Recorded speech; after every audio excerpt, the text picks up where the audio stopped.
Hi, in this video, I'm going to talk to you about TH sounds. So, in English, there are two TH sounds. They're both articulated in the same way. So, you put your tongue between your teeth and blow air so it's passing between the surface of your tongue and your upper teeth. So, like this. So that's the unvoiced TH sound. And if you do it and you put your hand on your throat, you'll be able to feel that there's no vibration, right? Okay.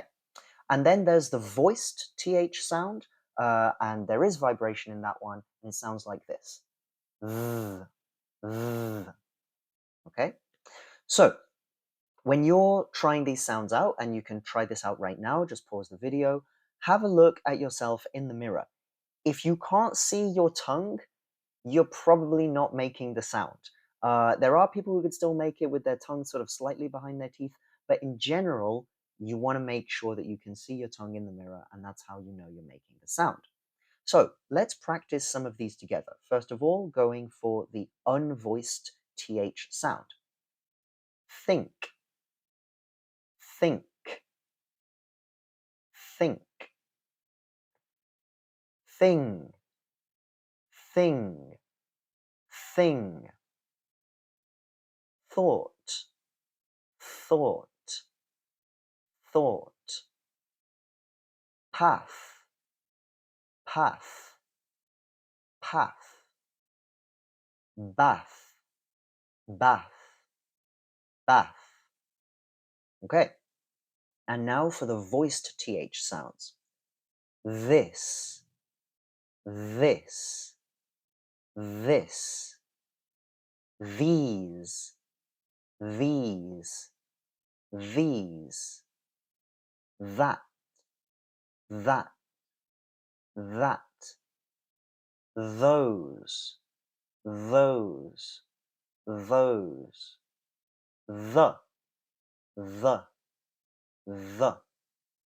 then, then, then, though, though, though, with, with, with, weather, weather, weather.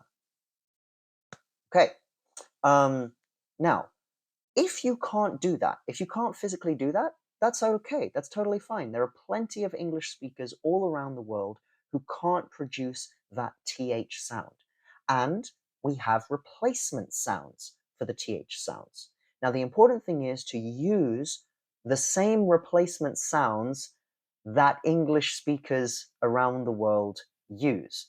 Because if, for example, you're a French speaker and you replace your TH sounds with s and z, you're going to create more problems for yourself because there are so many words that are in minimal pairs with the TH sounds and with the S and Z sounds. So you're going to confuse them. People aren't going to be able to understand you. Okay, so what do we replace these sounds with? Well, for the unvoiced TH sound, you've got two options. You can replace it with an F sound, or a T sound. So let me show you what that sounds like. Instead of saying think, you're going to say think, or tink, think, tink. Instead of thing, you're going to say thing, ting. Thought, you're going to say thought, or taught. Path, you're going to say path, or pat. Bath, you're going to say bath, or bat. There isn't too much of a difference between the F and the T in this case. The F replacement sound is much more common in British and American English. The T replacement sound is, from what I understand, much more common in Irish and Indian English. Really, just pick whatever you're most comfortable with. Now, for the voiced TH, it's a little bit more complicated, but not too much. Essentially, at the beginning of a syllable, you're going to replace it with a d sound. So instead of this, dis, these, these, that, dat, those, those, the, d, then, den, though, do. Okay? And for the end of the syllable, so in with or whether, whether, it's not exactly because it's at the end of the syllable, it's because it's between syllables.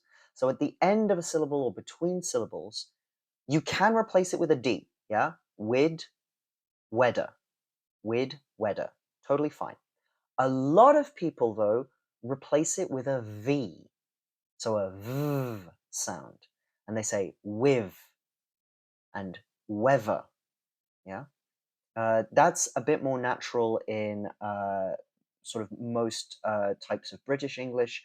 Again, from what I understand, the syllable final d sound is more common in American English. Okay, that's it. Really, you just make the decision for yourself. Are you going to try and produce the TH sounds, or are you going to memorize their replacement sounds? It's totally up to you. And there are a million and one tongue twisters with TH out there on the internet that you can go and listen to and practice with. Again, if you have any more questions, ask your teacher about it in class.